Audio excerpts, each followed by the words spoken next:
The scene begins with Mark Bellyson, a failed and disillusioned screenwriter in his 40s, who is on his way to pick up his date. After some back and forth, he finally finds her apartment. When he knocks on the door, a beautiful woman opens it and bluntly says he's early. Mark, keeping his composure, introduces himself and asks how she is. Anna, the woman, responds that she's a bit frustrated and depressed about the date before formally introducing herself. She invites him in, asking him to wait on the couch while she finishes getting ready.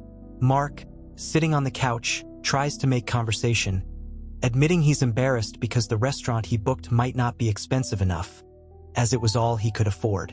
He also mentions that he's in his 40s without any financial assets and that his boss said he would likely be fired this week. Anna, coming downstairs and always blunt, says she doesn't find him attractive and suggests they leave soon.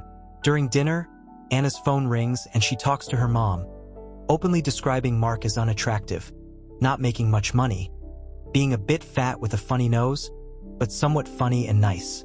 After 3 margaritas, the waiter brings the bill and asks if she would call him if he gave her his number, to which Anna responds with a resounding no. On the way back to her apartment, Mark thanks Anna for the date, acknowledging she's out of his league and that he probably won't hear from her again. Anna admits she had more fun than expected but isn't sure how she feels until she's less drunk. Mark suggests she call him the next day if she still likes him when sober. He tries for a kiss, but Anna gives him a peck on the cheek before going inside. The next morning, Mark goes to work, and upon arrival, a group of tourists sees him. The tour guide introduces him as one of the least successful screenwriters, adding he will likely be fired soon. After an awkward exchange of painful truths with the receptionist, Mark is finally fired by his reluctant boss, who states that his films about the 1300s were boring and unattractive to audiences. After being humiliated by Brad Kessler, a handsome and successful screenwriter, Mark goes to the bank to close his account but is informed that the system is down. In a moment of desperation, he tells the teller he wants to withdraw $800, knowing he only has $300. When the system comes back online, the teller apologizes and hands Mark the money, making him realize he has just discovered lying. He pays his rent to his confused landlord and, the next day, tells his friend Greg about his discovery, struggling to explain the concept of lying. Frustrated, Mark tests his new ability by lying about his identity and other absurd things, all of which Greg and the bartender believe. This new art of lying marks the beginning of Mark's career as a liar, using this skill to his advantage in various situations. It's interesting how the film critiques society and people's honesty. This was the first film where Ricky Gervais not only acted but also directed. If I were in Mark's place, I wouldn't use lying to manipulate others so blatantly, especially in sensitive personal situations. Instead, I would use lying more lightly and less harmfully, exploring the possibilities ethically.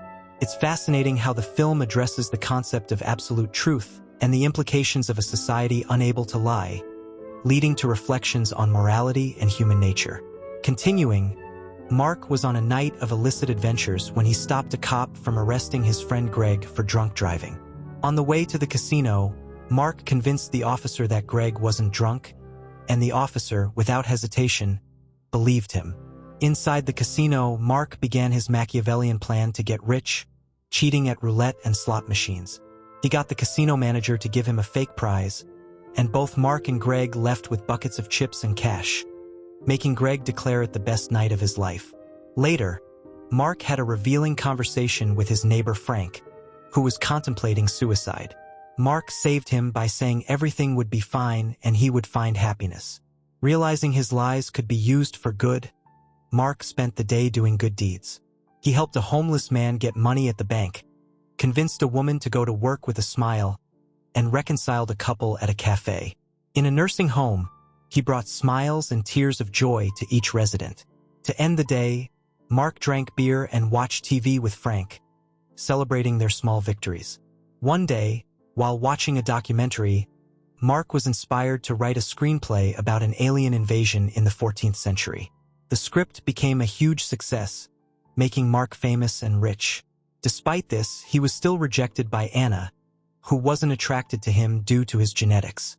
During a date, Mark received news that his mother had a heart attack. At the hospital, to comfort her, he lied about a blissful afterlife. This lie turned him into a prophetic figure, with people worldwide seeking his words about the afterlife. With Anna's encouragement, he created 10 rules for a good life and a rewarding afterlife. Despite his fame, Mark wasn't happy. Anna decided to marry Brad, his rival. On the wedding day, Mark begged Anna not to marry, but she was determined. He finally revealed his ability to lie, which confused her, but she eventually confessed her love for him. In the end, Mark and Anna got married and had a son who inherited his father's ability to lie. At a meal, the boy said the food was great, even though he and Mark knew it wasn't. Mark joked with his son, and the family laughed, showing that despite everything, they found happiness. An ironic reference is the movie 50 First Dates, which also mixes romance and comedy with various unusual situations.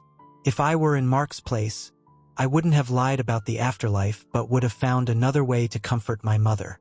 I found it interesting how Mark initially used his ability for personal gain but eventually found a greater purpose.